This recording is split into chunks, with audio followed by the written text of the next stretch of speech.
નમસ્કાર, આપ જોઈ રહ્યા છો સ્પાર્ક ટુડે ન્યૂઝ. વડોદરા મધ્યસ્થ જેલમાં ગાયત્રી પરિવાર દ્વારા રક્ષાબંધન પર્વની ઉજવણી કરવામાં આવી. અખિલ વિશ્વ ગાયત્રી પરિવાર અને વરેણ્યમ યુથ ગ્રુપ દ્વારા રક્ષાબંધનની પૂર્વ સંધ્યાએ વડોદરા મધ્યસ્થ જેલમાં એક લાગણીસભર કાર્યક્રમનું આયોજન કરાયું.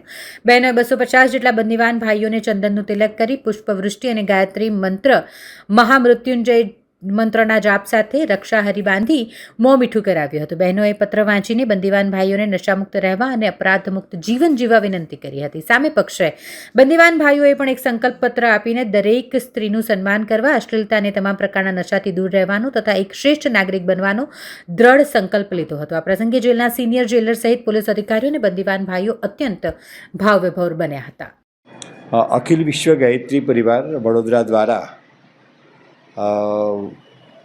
વંદનીય માતાજીની જન્મ શતાબ્દી 2026 અંતર્ગત વડોદરા શહેરની અનુયાત સમિતિ એક વિશેષ અભિયાન સાથે આગળ વધી રહી છે. આજે વડોદરા મધ્યસ્થ જેલની અંદર અનુયાત સમિતિ વડોદરા શહેર દ્વારા અખિલ વિશ્વ ગાયત્રી પરિવાર અને વરેણ્યમ ગ્રુપના વિશેષ સહયોગ સાથે જેલની અંદર રક્ષાબંધન મહાપર્વનું આયોજન સંપન્ન થયું. વડોદરા શહેરના એક શાખાઓમાંથી એક બહેનો અને ભાઈઓ ઉપસ્થિત રહ્યા.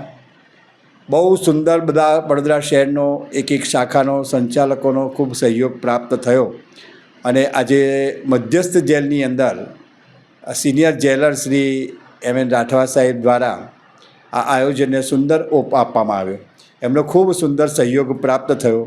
અમારા બહેનોએ બંદીવાન ભાઈઓને વિશેષ રૂપથી ચંદનનું તિલક કરી તેઓની આરતી ઉતારી અને રક્ષાસૂત્ર હાથમાં બાંધ્યા હતા.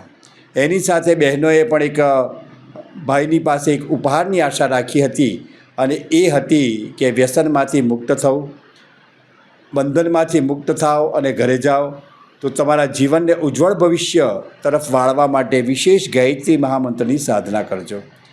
એની સાથે સાથે બંદીવાન ભાઈઓએ પણ એમનો સંકલ્પ રજૂ કર્યો. એક પત્ર બનાવવામાં આવ્યા છે બંનેના અને ભાઈઓએ પણ એમાં સહમતિ બતાવી કે ચોક્કસ અમે પણ આજે સંકલ્પ લઈએ છીએ કે અમે અમારા જીવનની અંદર ક્યારેય કોઈ પણ પ્રકારનું વ્યસન નહીં કરીશું અને દરેક નારીની અંદર અમે અમારી બહેનની છબી જોઈશું. આવો દિવ્ય સંકલ્પ જેલની અંદર મધ્યસ્થ જેલની અંદર લેવામાં આવ્યો અને લગભગ 250થી વધારે બંદીવાન ભાઈઓ હતા અને એક સુંદર આયોજન સંપન્ન થયું. ચંદનનું તિલક કર્યું, એમને રક્ષાસૂત્ર બાંધ્યું, એમની આરતી ઉતારી અને જ્યારે આ સંકલ્પની વાત દોહરાવતા એમને પત્ર આપવામાં આવ્યા. જ્યારે એ પત્ર એમણે હાથમાં પકડ્યો અને બહેનોએ જ્યારે એમને રક્ષાસૂત્ર બાંધ્યું ત્યારે ખૂબ ભાવનાશીલ, લાગણીશીલ થઈ ગયા હતા. બંદીવાન ભાઈઓ એમની આંખોમાંથી આંસુ છલકતા હતા.